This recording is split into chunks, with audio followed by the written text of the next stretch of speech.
Medieval monks once mapped the geography of the afterlife with ink and vellum.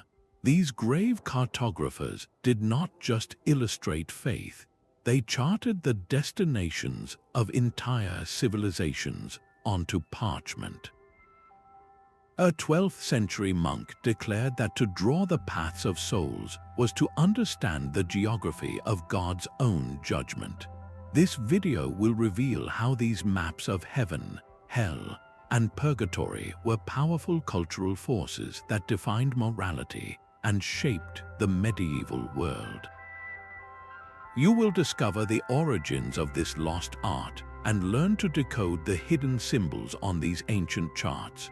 We will uncover why hell was mapped as a precise penal colony and how the hope of heaven was rendered as a perfect city. By the end, you will see history through the eyes of those who dared to map eternity itself. How do you envision the ultimate unknown? The quiet of the monastery scriptorium was broken only by the scratch of a quill, a sound marking the birth of a new kind of map. These monks were not charting coastlines or mountain ranges, but something far more profound. They were giving physical form to the greatest question of their age, the destination that awaited every human soul. Their raw materials were not just ink and vellum, but a powerful fusion of biblical visions, the fading geographical knowledge of classical thinkers like Ptolemy, and a wealth of popular apocryphal tales that described fantastical journeys through the afterlife. The goal was never scientific accuracy in the way we understand it today.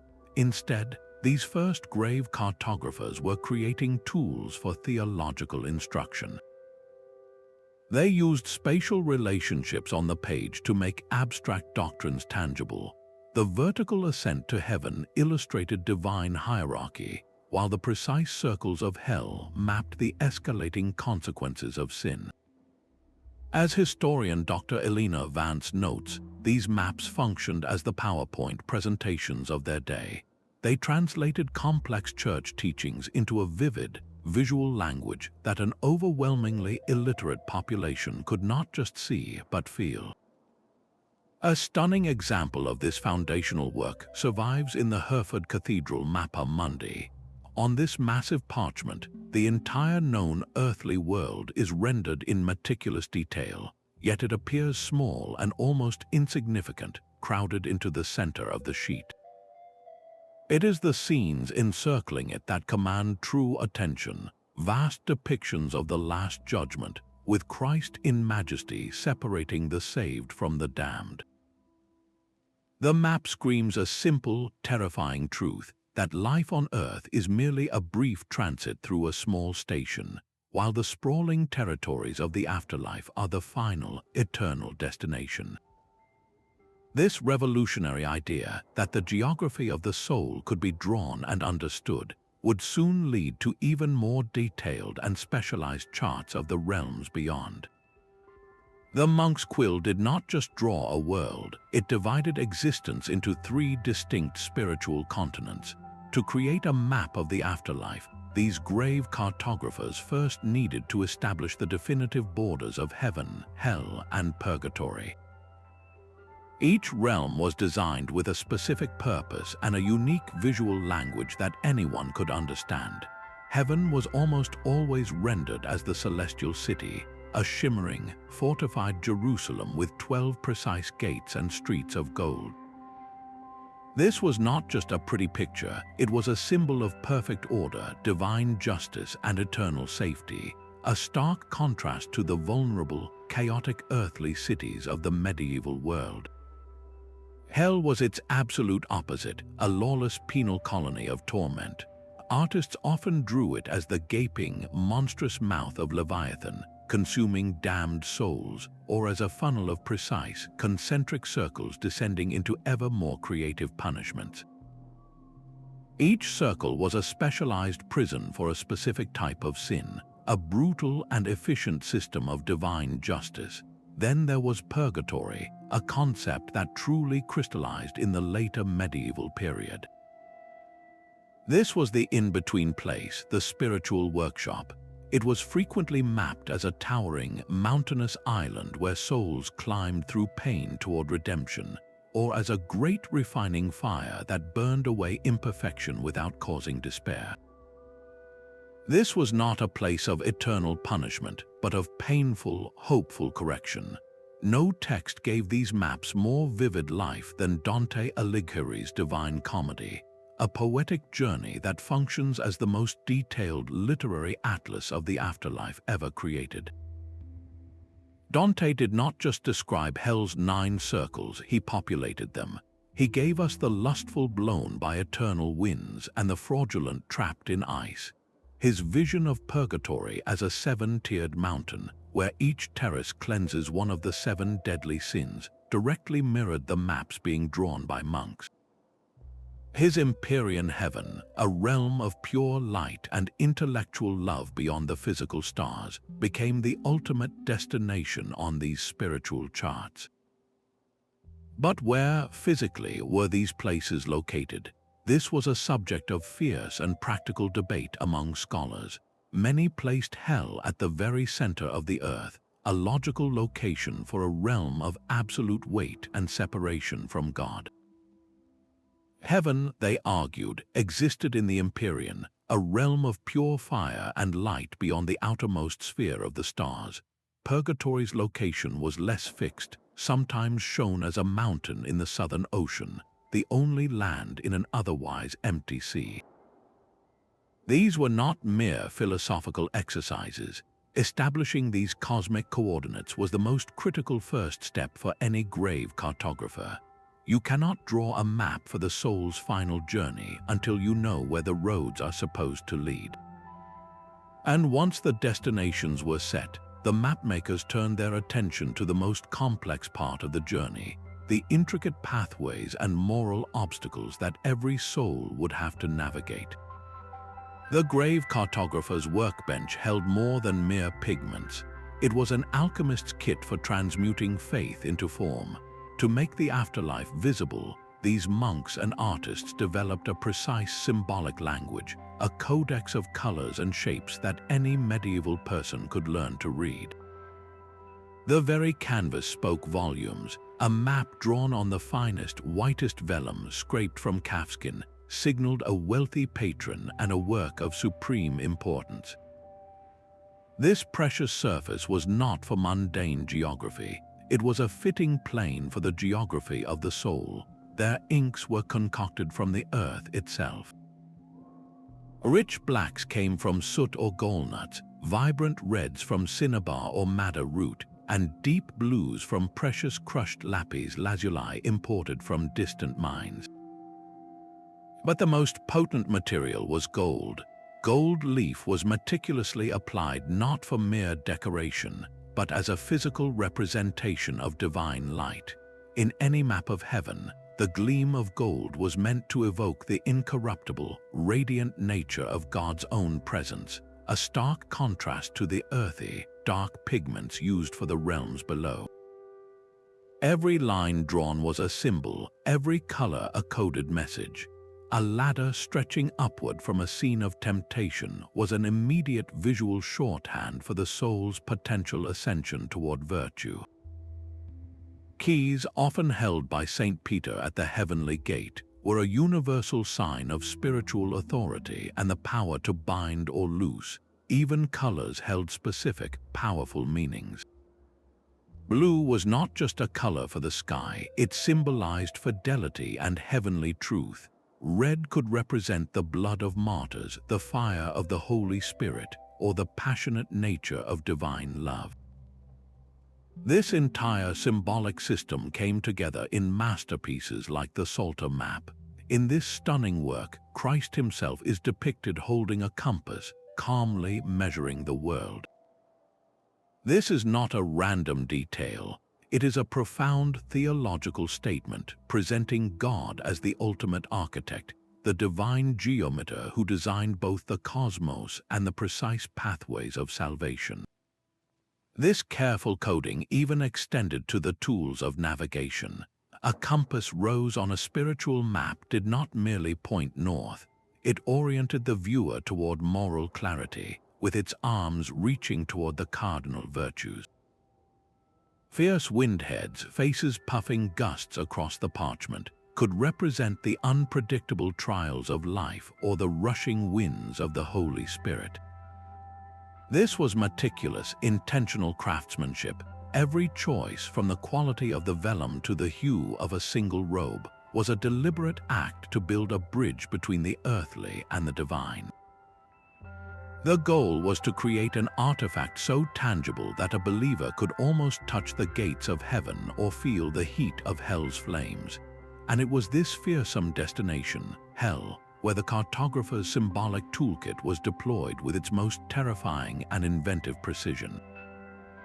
The map of hell was a masterpiece of morbid engineering. These were not vague sketches of a fiery pit, but intricately detailed blueprints for a divine prison system. The most common and influential design was the infernal funnel, a structure of descending concentric circles where each ring was a specialized torture chamber for a specific type of sin. Imagine a vast subterranean amphitheater where the punishment perfectly, poetically fits the crime.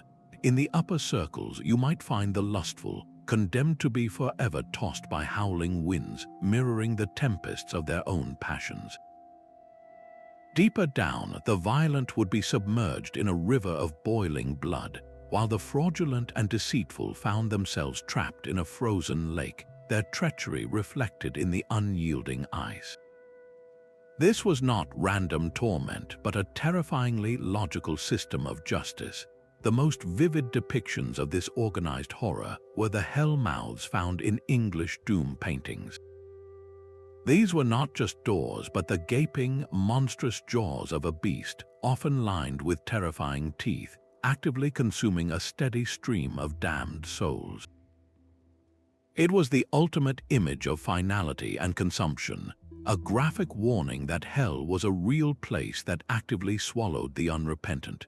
As Professor Ian Caldwell explains, the map of hell was a deterrent, a public service announcement written in fire and brimstone. This visual propaganda served a crucial purpose in social control.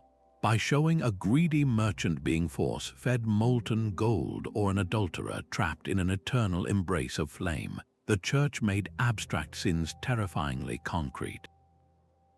These maps were moral lessons with immediate, visceral impact, designed to scare the faithful onto the straight and narrow path. They presented a clear and present danger, a spiritual consequence that felt as real and navigable as the road to the next town. But after staring into the abyss of hell, the human spirit naturally seeks its opposite, a destination built not from fear, but from the most profound hope. Leaving the infernal furnace behind, the soul's journey ascends toward a realm of perfect geometry and divine light. Heaven, as charted by the grave cartographers, was the absolute antithesis of hell's chaotic penal colony. It was rendered not with the jagged lines of torment, but with the precise compass of a master architect, often appearing as a perfect circle or, more symbolically, a square within a circle. This was not an artistic whim. The square represented the four elements, the four cardinal directions, and the stability of the created earth, while the circle symbolized the eternal, unbroken, and perfect nature of God. Their union on the page was a map of cosmic harmony, a visual promise that all of creation's chaos would ultimately be resolved into divine order. The central feature of this celestial blueprint was almost always the celestial Jerusalem, a city of impossible perfection. Its 12 gates, each fashioned from a single pearl, were guarded by angels and represented the 12 apostles and the 12 tribes of Israel, mapping the entire history of salvation directly onto the city's walls. The streets were not merely drawn with gold ink. They were described as being made of transparent gold, so pure it was like glass, a river of the water of life, clear as crystal, flowed from the throne of God itself through the city's center, with the tree of life growing on its banks, yielding a different fruit for each month. This was a paradise engineered for eternal, flawless existence. Earlier maps, like those found in the Beatus commentaries, took a slightly different approach. They placed paradise as a tangible, physical location on the very edge of the known world, a walled garden lush with fragrant spices and populated by mythical beasts like the phoenix. It was an island of primordial perfection, separated from the fallen world by a ring of fire or an impassable ocean. But why did the medieval mind so consistently envision its ultimate reward as a city? For people living in a world of dirt track villages and vulnerable towns, a city represented safety, community, law, and prosperity. Its high walls kept danger out. Its bustling markets promised abundance. Its very structure offered a shared identity. The celestial Jerusalem was therefore the ultimate projection of an earthly ideal.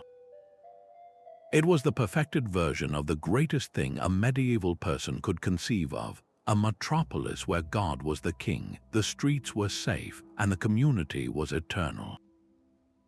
By mapping heaven with such familiar structures, the grave cartographers were performing a profound act of translation.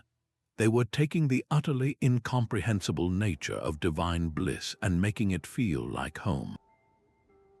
But what about the vast majority of souls who were neither saints nor irredeemable sinners?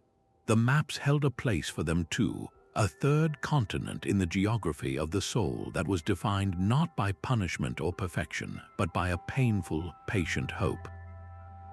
And so a new frontier was charted on the spiritual map, a continent of fire and hope.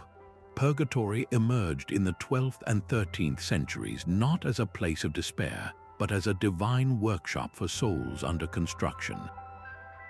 Its very existence answered a deeply human need, a question that troubled many faithful hearts. What happens to the vast majority who die neither as perfect saints nor as damned villains? The answer required a new kind of spiritual cartography, one that could map a journey of transformation.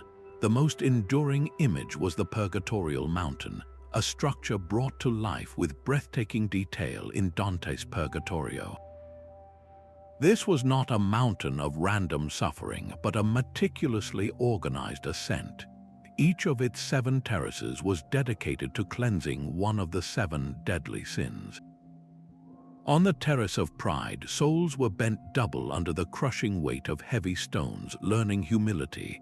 On the terrace of envy, their eyes were sewn shut with iron wire, forcing an inward gaze. This was a landscape of purposeful, medicinal pain, where every step upward was a step closer to grace.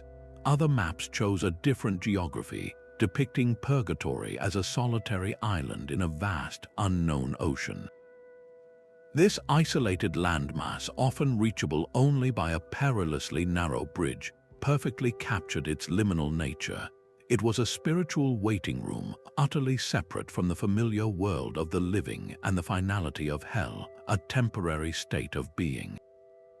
One of the most influential guides to this new territory was the Vision of Tundle, a 12th century Irish text that spread like wildfire across Europe. It told the story of a sinful knight whose soul was taken on a guided tour of the afterlife. Artists eagerly translated its vivid descriptions into illustrations, showing souls climbing a mountain of spikes or crossing a bridge thinner than a thread over a stinking abyss. These images made the theology of purgatory tangible and terrifyingly real for everyday people. The crucial difference, the element of hope that these maps always emphasized, was progress.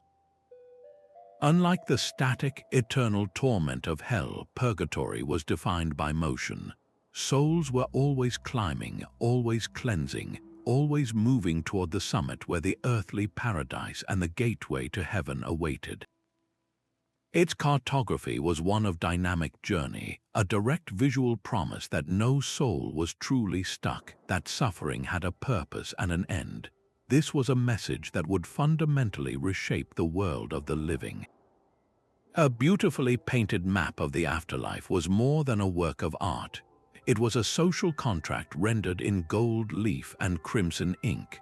For the vast majority of people who could not read a Bible, these charts were the ultimate moral compass, a constant visual reminder of the cosmic consequences of their daily choices. The graphic torment awaiting a greedy merchant in hell, perhaps being force-fed molten coins, delivered a more immediate and terrifying message than any Latin sermon ever could. This visual propaganda was a cornerstone of social order. This obsession with divine justice directly shaped the earthly legal system. The medieval mind saw a direct parallel between the infernal circles, where each sin received its perfectly fitted punishment, and the ideal of earthly courts. If God's ultimate justice was so meticulous and inescapable, then human laws must strive to reflect that same divine order. A judge sentencing a thief to lose a hand was, in his own mind, enacting a small, earthly echo of the perfect justice mapped out in hell. The charted afterlife legitimized the entire judicial framework, making it seem less a human invention and more a participation in God's own cosmic plan. Perhaps the most profound social impact was on the medieval economy itself, specifically the economy of salvation.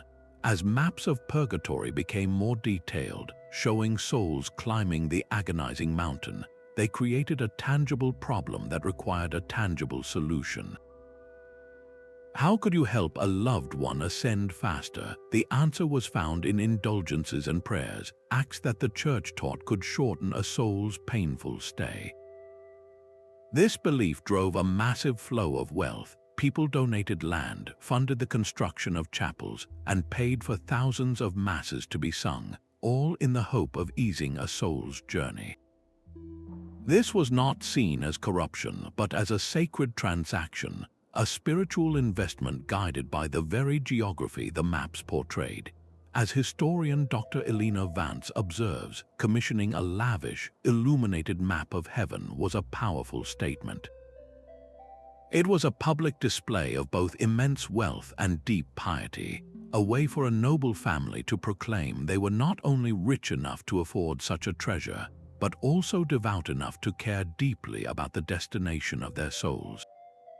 The parchment itself became a token in the social and spiritual economy, blurring the line between devotion and status. The politics of the living and the geography of the dead were thus inextricably linked. But as the medieval world began to crack and shift, so too would the authority of these ancient charts, leading to a revolution that would challenge the very existence of the worlds they so carefully depicted. The shimmering gold leaf on a grave cartographer's map was a luxury few could afford. These were not works of cheap parchment, but investments that required the deep coffers of royalty and the highest nobility. A king or duke commissioning such a map was doing far more than funding art.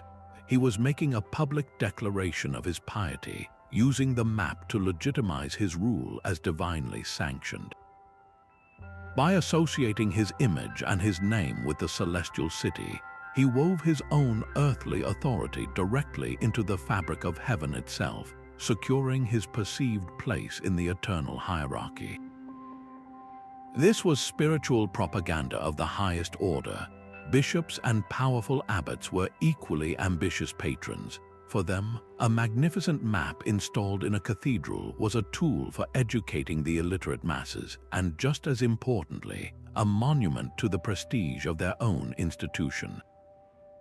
A church that could afford such a breathtaking vision of the afterlife was clearly in God's good favor, attracting pilgrims, donations, and influence from across the land.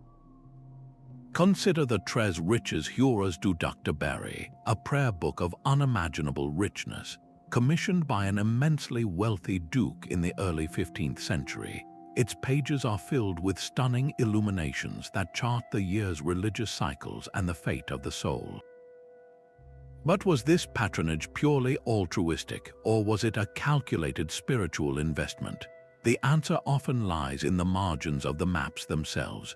Look closely, and you will frequently find the patron discreetly painted into the scene, a small figure kneeling in prayer right at the foot of the heavenly throne or just outside the pearly gates. This was not a humble act of devotion, but a bold attempt to influence the divine judge, to secure a favorable verdict through a permanent and flattering visual petition.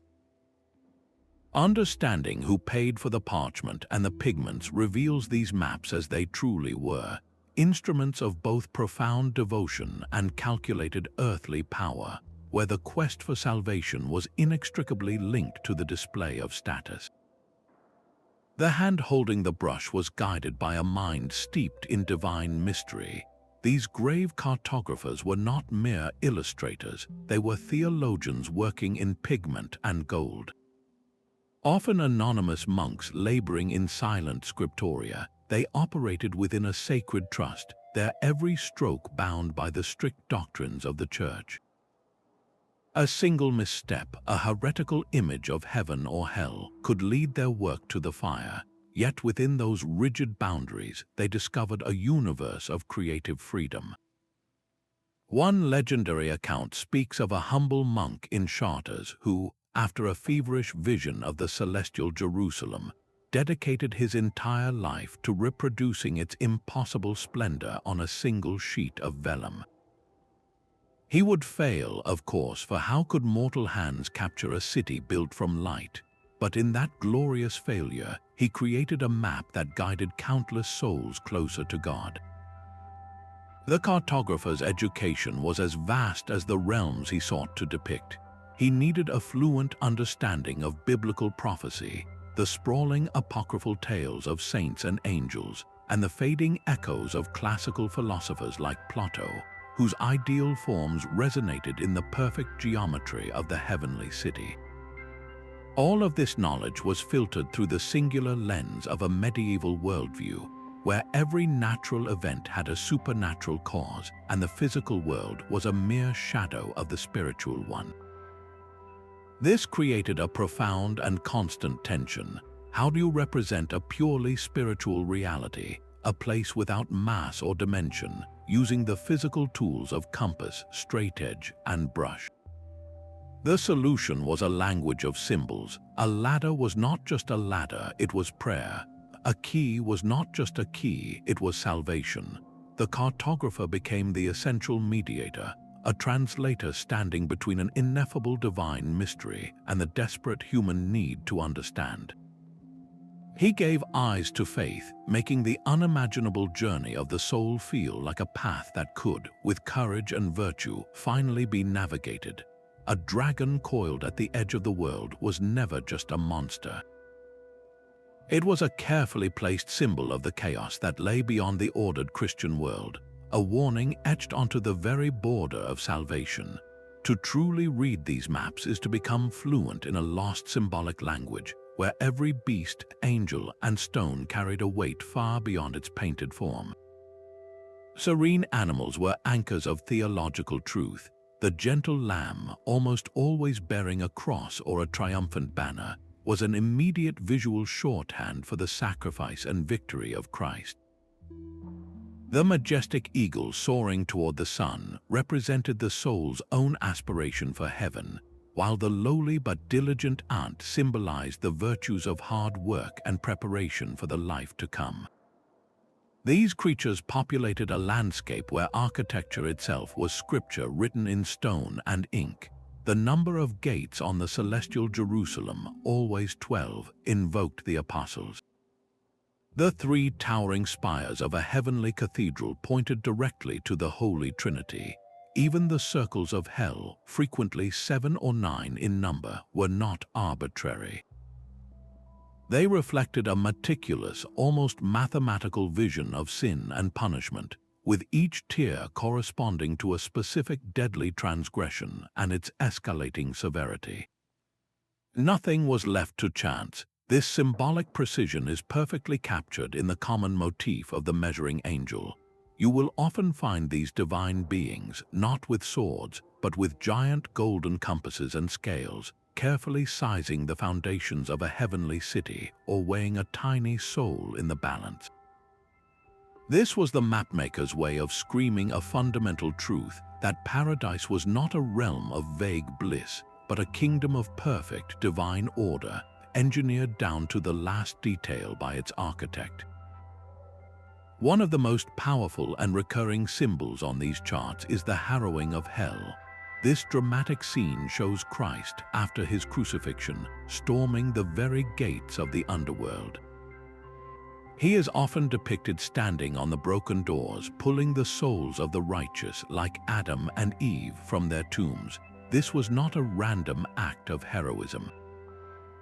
It was a profound theological argument made visible, a declaration that salvation's power was so absolute it could reach backward through time and into the deepest pit of damnation to reclaim the faithful. When you learn to decipher this intricate visual code, the maps transform before your eyes. They are no longer quaint or primitive drawings. They become sophisticated, layered arguments, complex sermons delivered without a single spoken word. They were the medieval world's most powerful visual medium, a language of belief that everyone, from the illiterate peasant to the educated king, could understand. And like any living language, this one was constantly changing, adapting to new fears, new hopes, and new ideas about the world to come. The pilgrim's dusty road and the soul's spiritual journey were charted with the same ink. Medieval Christians who undertook the arduous pilgrimage to Jerusalem did not just visit a city, they were gathering first-hand data for the maps of heaven. When they returned, their descriptions of the holy city's walls, gates, and sacred layout were directly translated by grave cartographers into the divine architecture of the celestial Jerusalem. The real city's church of the Holy Sepulchre became the heavenly throne, its bustling markets transformed into streets of transparent gold. This was not mere copying, it was an act of spiritual refinement, taking the earthly prototype and purging it of all imperfection to create a blueprint for paradise. The line between the world they walked and the worlds they envisioned grew increasingly thin, fed by a torrent of popular and often wildly imaginative travel literature. Books like The Travels of Sir John Manville became medieval bestsellers, describing fantastical realms just beyond the known world, islands inhabited by headless men or rivers that flowed with precious stones. These accounts, read as factual geography, conditioned the medieval mind to accept that the universe was filled with wonders beyond comprehension, making the strange landscapes of the afterlife seem not just possible but plausible. The same mindset that meticulously planned the route to Compostela was applied to mapping the path through Purgatory. You can see this cross-pollination in the shared narrative of the perilous journey. A pilgrim's account might describe a narrow mountain pass where one misstep meant death, while a vision of the afterlife would feature the exact same motif, a bridge thinner than a thread spanning the stinking abyss of hell. The dark, wolf-infested forest of A Pilgrim's Tale became the shadowy wood of error at the start of Dante's Divine Comedy. By borrowing the tangible dangers of physical travel, the grave cartographers made the soul's progression feel like an actual voyage, complete with obstacles to overcome and a final, glorious destination to be earned. This fusion of the real and the imagined did not just make the maps more believable, it made them more useful. They became spiritual guidebooks for the ultimate pilgrimage, the one every person had to take alone. A map of hell in Florence looked nothing like its counterpart in Cologne. The geography of the afterlife was not a single, unchanging doctrine, but a landscape that shifted with the local terrain, its contours molded by regional fears, artistic styles, and theological debates. As you traveled north from the sun-drenched Italian peninsula into the misty forests of Germany and England, the very texture of these spiritual maps transformed. In Italy, the humanist spirit of the Renaissance was beginning to infuse even the most divine subjects. An Italian fresco of the Last Judgment, like the one by Giotto in the Scrovegni Chapel, is a masterpiece of human emotion and architectural clarity. The damned are not just anonymous figures, they are individuals whose faces contort with recognizable anguish and despair. Hell itself is often rendered with a terrible, structured beauty, its pits and caverns drawn with a painter's understanding of perspective. This was a psychological landscape, charting the internal consequences of sin as much as the external punishments. The influence of Dante's deeply personal, literary journey through the afterlife gave these southern visions a human scale, making the soul's path feel like an intimate, individual drama. Cross the Alps into northern Europe, and the maps take on a different character entirely. The focus shifts from the human soul to the divine system of judgment, often rendered in a more abstract and symbolic style. A German woodcut of hell from the same period is less about architectural precision and more about overwhelming, chaotic horror. The damned are often a teeming mass of bodies, twisted and contorted by grotesque demons in a furnace of indiscriminate torment. The emphasis is on the sheer spectacle of divine wrath, a visual onslaught designed to provoke pure terror rather than introspective fear. How did the shadow of the Black Death, which swept through Europe leaving mountains of the dead, influence this divergence? The North's response was often a stark and brutal meditation on mortality. The Danse Macabre, with its skeletons leading emperors and peasants alike in a final, equalizing dance, became a dominant motif. This was Memento Mori, Remember You Must Die, rendered with grim literalism. The maps from this region reflect this, emphasizing the physical decay of the body and the graphic, immediate horrors awaiting the unprepared soul. In the South, however, the response to the same plague sometimes leaned in a different direction. There was a greater emphasis on heavenly intercession, on the hope offered by saints and the Virgin Mary, who could plead for mercy at the throne of God. Italian maps of paradise often feel more accessible, more radiant with hope, as if insisting that divine grace could still pierce the deepest darkness.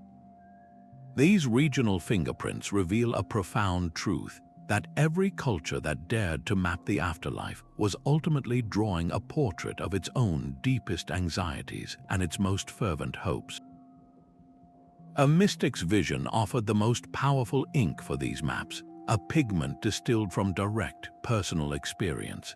The detailed landscapes of the afterlife were often not pure invention, but careful illustrations of journeys reported by saints, monks, and even ordinary people who claimed to have traveled beyond the veil and returned. These first-person accounts provided the raw, experiential data that grave cartographers then systematized into their theological charts. Some of the earliest and most influential blueprints came from texts like the Vision of St. Paul, a wildly popular apocryphal work that described the apostles' tour of heaven and hell, complete with angels who explain the purpose of each specific torment.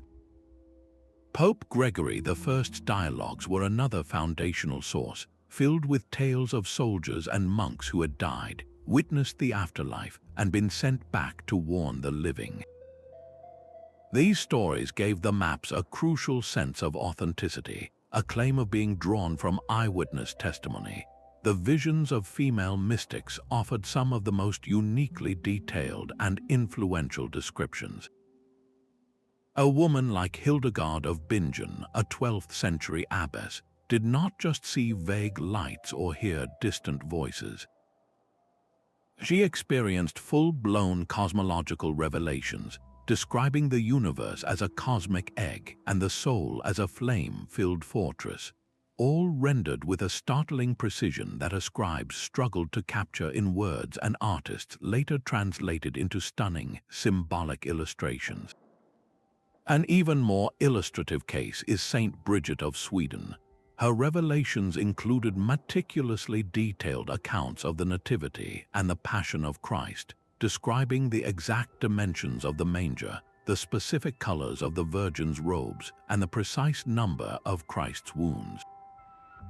These visions were so vivid and specific that they directly shaped artistic depictions for centuries, offering a new, authoritative visual script for the most sacred moments. But the church hierarchy was often deeply cautious of these personal revelations. A vision's acceptance was never automatic. It required a rigorous process of verification. Church authorities would scrutinize the mystic's life for holiness, their theology for orthodoxy, and their visions for any hint of demonic deception or personal pride. Only after passing these tests could a mystic's account be deemed authentic, elevating their status and transforming their personal map into an authoritative guide for the entire faithful. This official stamp of approval was everything. It turned a subjective dream into a public document, a verified report from the frontiers of the afterlife that a grave cartographer could then confidently use as a source. These accounts became the living heart of the maps, the human stories that gave weight to the symbols and made the incredible journey feel not just possible but documented. The vellum sheet itself was a prison of possibility, its finite edges forcing the cartographer to compress entire cosmic systems into a space smaller than a dining table. Their greatest challenge was mapping the intangible, a spiritual reality that had no physical dimensions, using only the crude tools of their age. Lacking any formal understanding of linear perspective, they invented a different kind of logic entirely, the logic of hierarchical scale. On their maps, the most important figures were simply the largest. A depiction of Christ in majesty might loom over the entire earthly world, his head touching the stars and his feet resting on the mountains. A king, as God's chosen representative, would be drawn larger than his subjects, and a saint would tower over ordinary sinners. This was not a failure of artistry, but a brilliant solution. It conveyed spiritual significance through physical size, teaching the viewer that power in the afterlife was not about distance, but about proximity to divine authority. The very shape of the map was a theological statement. Many of these works, known as TO maps, presented the inhabited world as a perfect circle, the O divided into 3 parts by a T-shaped body of water. This simple diagram placed Asia at the top, with Europe and Africa below, all surrounded by the great ocean. But this earthly circle was frequently enclosed within a much larger, encompassing circle representing the divine cosmos, the unmoving prime mover, or the eternal love of God. The message was encoded in the geometry. The entire world was a contained, knowable place, resting securely in the palm of a larger, divine reality. Some cartographers pushed these innovations into the realm of the interactive. They began attaching Volvels to their manuscripts, ingenious rotating discs made of parchment and carefully fastened with a thread. A viewer could spin these layered circles to calculate the ever-shifting date of Easter or to model the complex movements of planets against the fixed stars. This was an early form of spiritual mechanics, an attempt to bring the clockwork of the heavens down to the human hand. It transformed the static map into a dynamic model, a tool for navigating not just space but sacred time itself. Working within these fierce constraints, the medieval mapmaker was forced to become a master of symbolic efficiency. Every line had to carry multiple meanings, every color a dual purpose. A single image of a ladder could represent both the danger of temptation and the hope of ascent. A tiny ship on a stormy sea stood for the human soul battling the trials of life. These were not detailed landscapes, they were dense networks of spiritual information, a visual shorthand that could communicate the entire journey of salvation with a clarity that words alone often failed to achieve. The limitations of their technology did not weaken their vision, it refined it, forcing them to invent a language of such power that a single, perfectly rendered symbol could speak volumes about the ultimate fate of a civilization. The same cosmic blueprint that guided sailors by the stars also charted the destination of the soul. In the medieval worldview, the physical universe and the spiritual realms were not separate territories, but different layers of a single, magnificent creation. A typical Mappa Mundi placed the Earth firmly at the center of everything, a stationary stage for human drama. Encircling it were a series of perfect crystalline spheres, each one carrying a celestial body, the moon, the sun, the planets, and finally the fixed stars. But the map did not end there. Beyond that outermost starry shell lay the true destination, the Empyrean heaven, a realm of pure, intellectual light and the actual dwelling place of God. This was the Ptolemaic model, and it gave grave cartographers a precise, physical address for paradise. Hell, in a perfectly logical counterpoint, occupied the darkest, most distant point from that divine light, the absolute center of the earth. This was not a metaphor, but an accepted scientific and theological fact. Scholastic texts from universities like Paris and Oxford are filled with intricate diagrams that make this connection explicit. A single parchment might show the orbital paths of the planets on one side and the corresponding tiers of angelic choirs on the other, mapping a perfect continuum from the physics of motion to the hierarchy of grace. As historian of science Dr. James Sterling observes, for the medieval mind, to understand the orbit of Mars was to take one step closer to understanding the mind of God. Every celestial body was a cog in a divine machine, its motion a testament to a rational creator. This profound integration meant that a master grave cartographer had to be a true polymath, part artist, part theologian, and part natural philosopher. His task was to illustrate a universe where a comet's flight was as much a sign from God as a verse from Scripture, and where the ultimate journey was not just a moral test, but a voyage through a physically structured cosmos.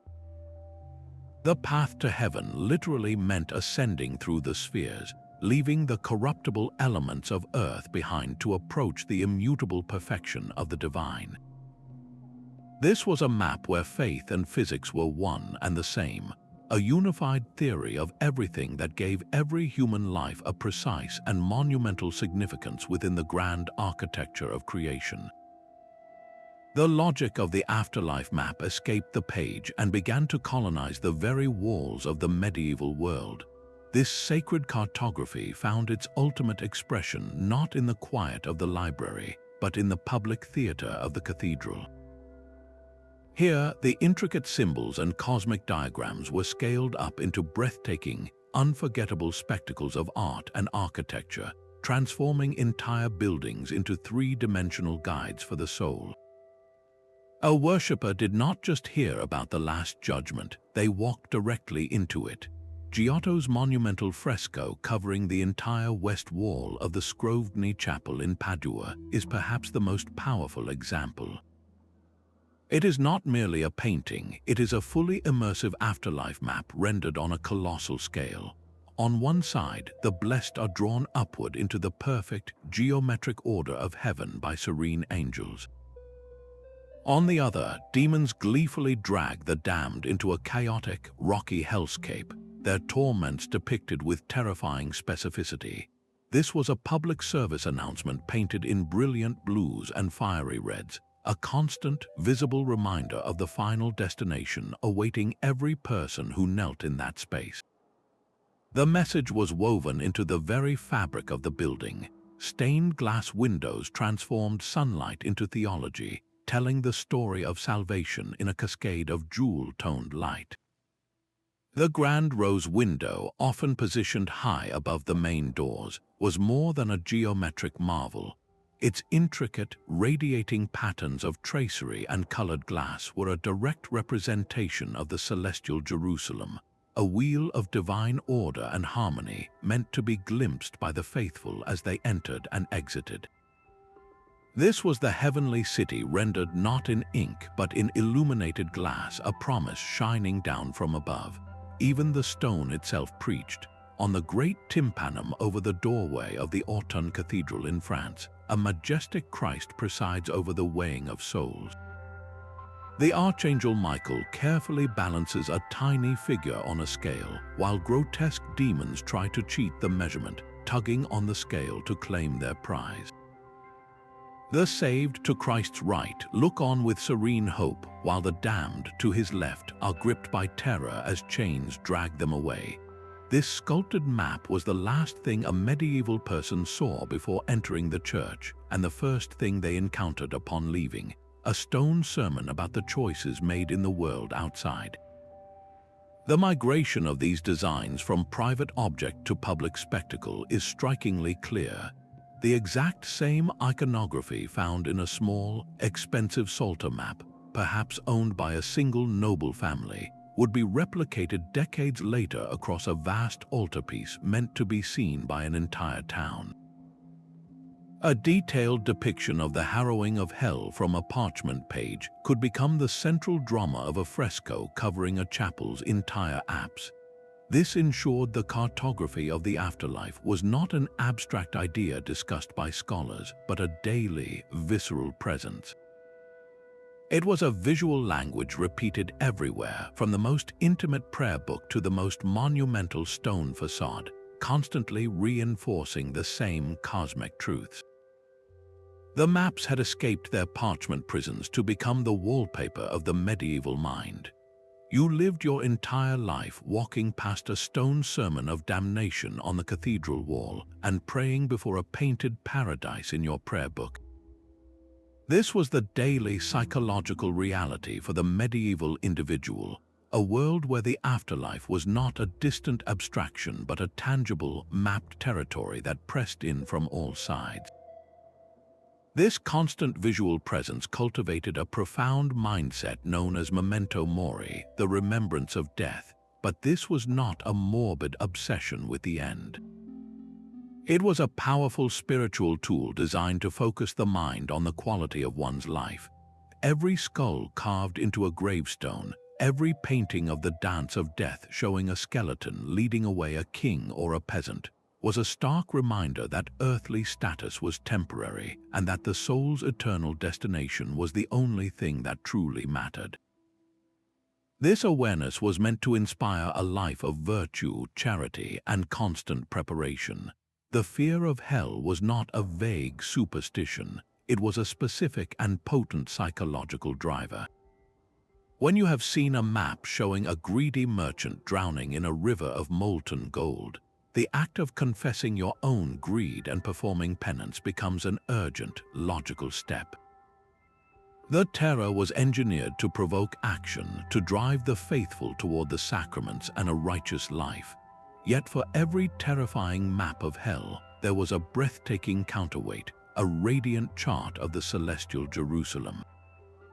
This detailed beauty offered a tangible and magnificent hope. It was not an empty promise of clouds and harps, but a vision of a perfect community, a safe city with gleaming streets and a place for every redeemed soul. This gave people a glorious goal to strive for, a destination so real you could almost map your way there. How does our modern, often vague conception of an afterlife compare to this medieval certainty? For us, the end of life is frequently a question mark, a source of deep existential anxiety. But for the medieval mind, these maps provided a complete cognitive framework. They answered the terrifying question of what happens next with stunning visual detail. As one expert insight suggests, this intricate mapping of the unknown gave people a profound sense of understanding and even control over their ultimate fate. They knew the roads, they recognized the landmarks, and they understood the rules of the journey. The psychological genius of these maps lay in their masterful balance. a constant interplay between the terror of hellfire and the comfort of golden streets, a balance that shaped every decision from the confession booth to the marketplace. But the official maps of the church were never the only ones in circulation. For every monk diligently illustrating the celestial city, there were heretical cartographers sketching dangerous alternatives, challenging the very foundations of Orthodox power. These dissenting voices proposed radically different destinations for the soul, and the Church responded not with debate but with fire. One of the most profound threats came from the Cathars of southern France. They saw the universe not as a single creation of a good God, but as a cosmic battleground between two eternal forces, one of spirit and light, and one of matter and darkness. In their starkly dualistic view, the entire physical world, including the earth itself, was the evil creation of a fallen demiurge. This meant that the Church's elaborate maps of hell and purgatory were not just wrong, they were blasphemous, because they were maps of a prison they insisted we should be trying to escape, not navigate. The Cathar map for the soul was not a journey through tiers of punishment or purification. It was a single, desperate trajectory of escape from the corrupt material world, achieved through extreme asceticism and secret knowledge. Their afterlife was an utter rejection of the physical, a return to a realm of pure spirit that made the Church's intricate geography of hell, purgatory, and even a physical-looking heaven seem like a cruel joke. Other challenges came from within, from mystics whose personal visions directly contradicted the Church's spiritual hierarchy. Some reported seeing heaven and finding simple, pious peasants seated closer to the divine throne than crowned kings or powerful bishops. This was a direct assault on the social order that the official maps so carefully reinforced, where earthly hierarchy was a reflection of divine will. No case is more poignant or terrifying than that of Marguerite Porete. This brave Beguine mystic wrote a beautiful and deeply subversive book called The Mirror of Simple Souls. In it, she described a soul's journey not through the standard locations on the Church's map, but through 7 stages of grace, culminating in a state of annihilating union with God. In this final stage, the soul was so utterly absorbed into the divine will that it no longer needed the virtues, the sacraments, or even the desire for heaven itself. It had bypassed the entire celestial geography. To the Church authorities, this was not just heresy, it was spiritual anarchy. If a soul could reach God directly, outside the institutional pathways they controlled, then their entire economy of salvation, their maps, their indulgences, and their authority became meaningless. For this cartography of radical love, Marguerite Porete was burned at the stake in Paris in 1310. Her book was tossed into the flames with her, a testament to the ultimate stakes of this conflict. The power to map the afterlife was never just an academic exercise. It was the power to define reality itself, to control how people lived, how they worshipped, and what they feared. Every challenge to the official map was a threat to the very structure of medieval society, a battle over the ultimate destination of every human soul.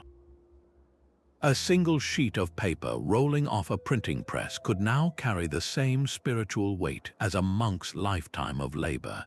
The invention of movable type in the 15th century did not just make books cheaper, it fundamentally rewrote the rules of spiritual cartography.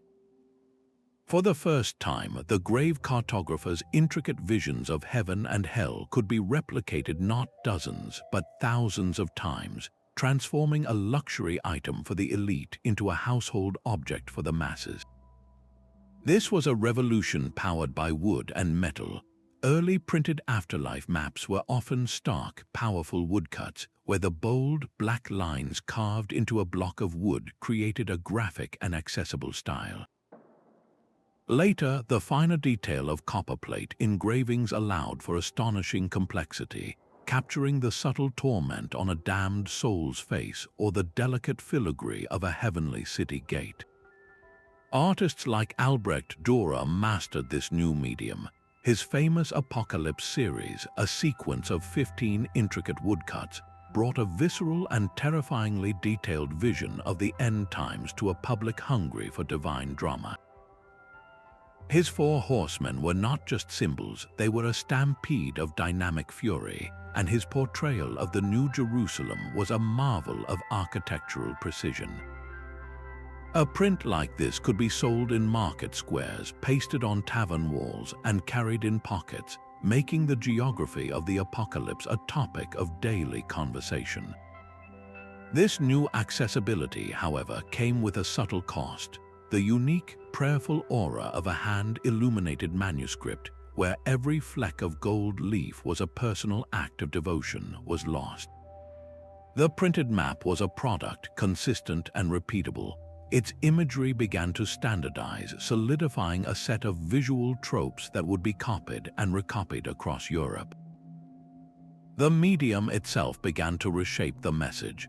Printed maps could incorporate lengthy blocks of text directly onto the image, with labels, explanations, and biblical verses surrounding the visual elements.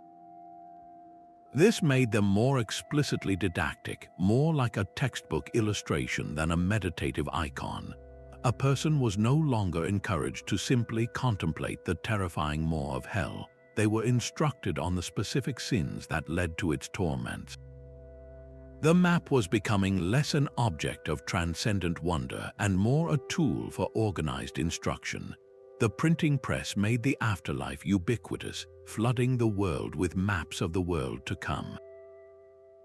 But in making these sacred charts common, it began the slow, almost imperceptible process of stripping them of their unique power, turning a window into the divine into a mere piece of popular illustration. The power of the printing press to disseminate sacred maps was ultimately the very thing that unraveled their authority. A new intellectual storm was gathering, one that would challenge the fundamental premises of the grave cartographer's entire world. The first and most direct blow came from the Protestant Reformation.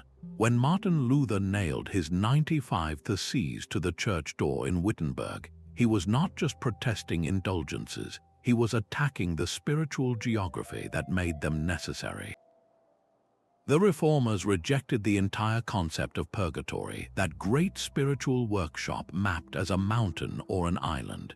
They declared it a human invention with no basis in Scripture, a fiction designed to enrich a corrupt church. With purgatory erased from the theological map, the intricate pathways of indulgences and prayers for the dead suddenly led nowhere. The veneration of saints and the intercessory role of the Virgin Mary, all meticulously charted in the celestial hierarchy, were similarly dismissed. Why pray to a saint painted on a map when every soul had direct access to God? The elaborate Catholic cosmology, so carefully illustrated over centuries, was declared obsolete, and the maps that depicted it were, in the eyes of reformers, not just wrong but idolatrous. But the assault was not only theological. Even as religious wars raged, a quieter, more profound revolution was unfolding in the observatories and studies of natural philosophers. The scientific revolution, led by figures like Copernicus and Galileo, dismantled the physical stage upon which the afterlife dramas were set. Copernicus proposed a heliocentric model, removing the Earth from its privileged position at the center of the universe. Galileo's telescope then provided the evidence, revealing moons orbiting Jupiter and imperfections on the face of the Sun. The perfect, crystalline spheres that carried the planets and stars, the very architecture that housed the Empyrean heaven, were revealed to be a beautiful illusion. The universe was not a cozy, hierarchical nest of spheres with God at the outer rim. It was a vast, cold, and potentially infinite void. What address could you assign to heaven in such an endless mechanical space? The medieval model, where faith and science were perfectly intertwined, was breaking apart. the Enlightenment that followed only accelerated this divorce. Thinkers like Descartes and Newton championed reason and empirical evidence as the only reliable paths to truth. A map of hell, with its graphic torments and symbolic beasts, could not be proven through experiment or mathematical calculation. It was dismissed as superstition, a relic of a less enlightened age. The grave cartographer's craft depended entirely on a unified worldview, a reality where spiritual truths had physical dimensions and divine justice had a precise location. Once that worldview fractured, their art became a curiosity, a beautiful but meaningless artifact. So we are left with a haunting question. Did we gain a more accurate understanding of the cosmos only to lose a profound tool for understanding ourselves? The maps gave people a framework for their deepest fears and highest hopes, a tangible vision that made the journey of the soul feel navigable. Without them, the afterlife became, for many, a vast and uncharted territory, a question mark that no single map could ever hope to answer. The grave cartographer's craft did not vanish with the medieval world, it simply found new parchment. The same profound impulse to chart the unknown afterlife echoes powerfully through our modern myths and stories, a direct inheritance from those monks and mystics.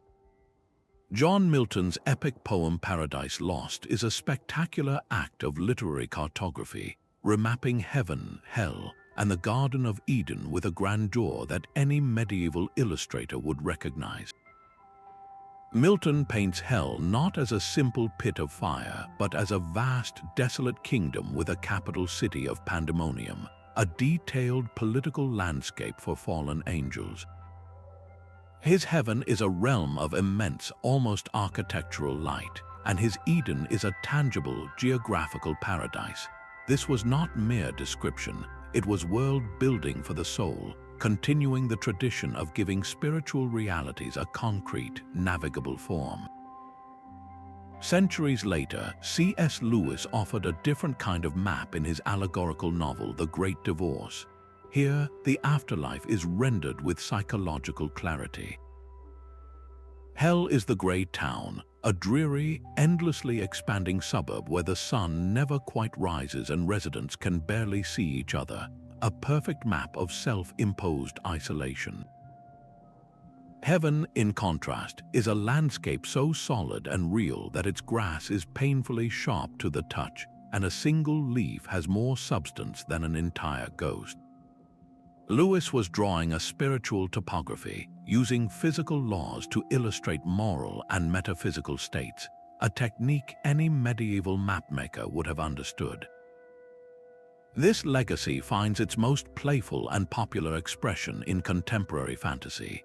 The video game Dante's Inferno is a literal, interactive tour through the circles of hell, directly translating the medieval blueprint into a digital landscape for players to explore.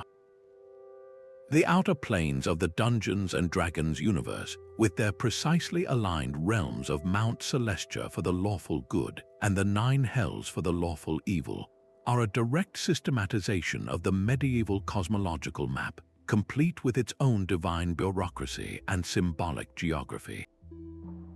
Perhaps no modern creator was more consciously an heir to this tradition than J.R.R. Tolkien. A renowned scholar of Old English and medieval literature, Tolkien infused his Middle-earth with a profound spiritual geography. The undying lands in the West are not just a physical destination, they are a clear analogue to the earthly paradise found on the edge of medieval maps, a realm of grace and timelessness separate from the mortal world. The journey there, like the soul's ascent, is one of moral and spiritual testing. These modern stories, from epic poetry to role-playing games, prove a timeless truth. The human need to imagine, structure, and ultimately navigate the realms beyond death is an impulse that refuses to fade. We are still drawing maps of the afterlife. We have just traded vellum for the pages of a book or the code of a virtual world. A fragment of lapis lazuli blue in a monk's paint pot, tells a story of trade routes stretching from Afghanistan to an English monastery. We can reconstruct the lost world of the grave cartographer because their evidence is not a single document, but a mosaic of clues pieced together from across disciplines.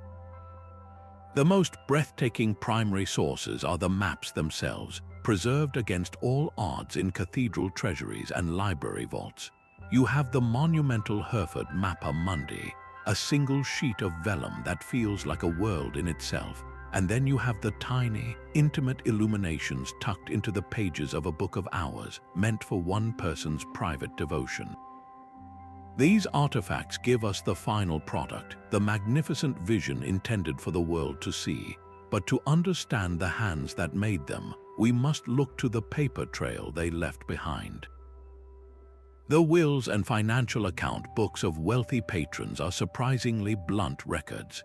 They note payments for ounces of ultramarine blue pigment, for the wages of a master illustrator, for the cost of stretching and preparing the vellum.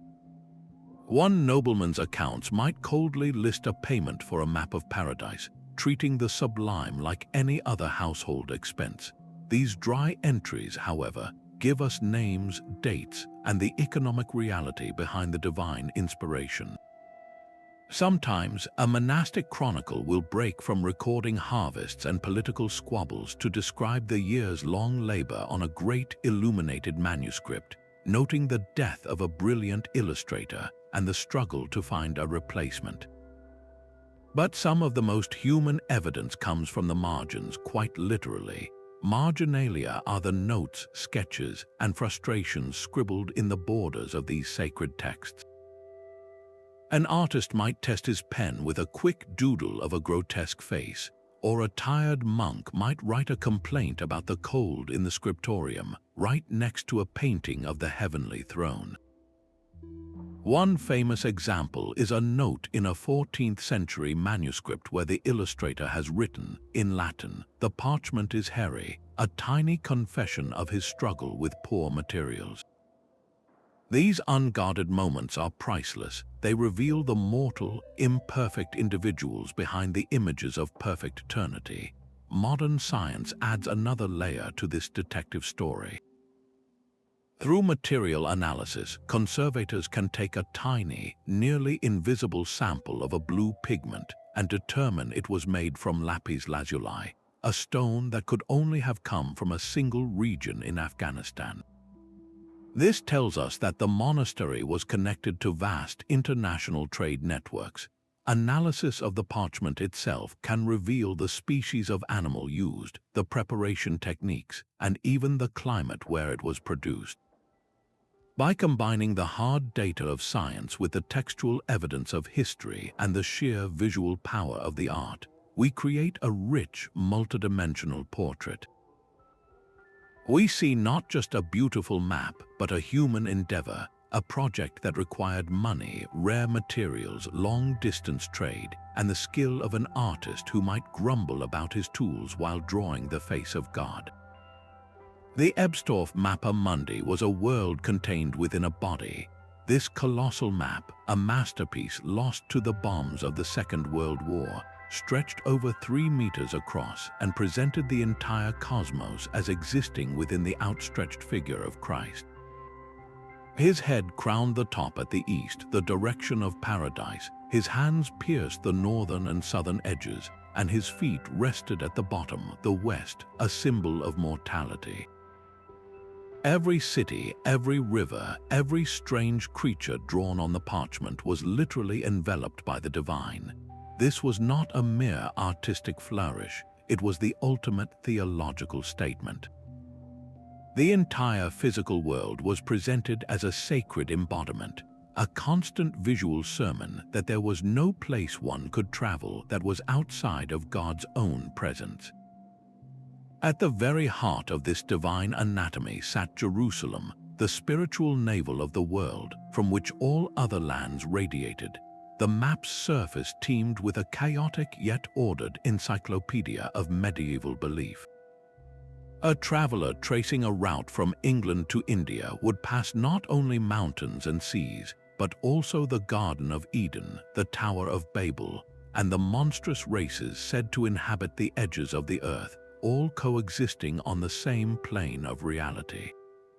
Scattered throughout are vivid depictions of biblical events, turning geography into a timeline of salvation history.